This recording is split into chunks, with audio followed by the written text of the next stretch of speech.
స్వామియే శరణం అయ్యప్ప. ఇప్పుడు మనం పంబా నదికి చేరుకున్నామండి. ఇక్కడ చూడొచ్చు స్వాములందరూ వాళ్ళు విడుములు పట్టుకొని పంబా నది దాటుతున్నారు. ఇప్పుడు మీరు చూడొచ్చు స్వామివారి కొండలు. ఇదంతా పంబా నది అండి.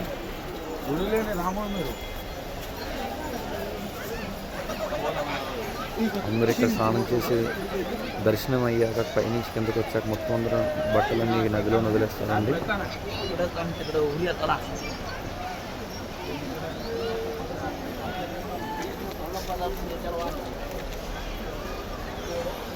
మీరు చూడొచ్చు ఇక్కడంతా. అందరికీ షేర్ చేయండి. Please like and subscribe.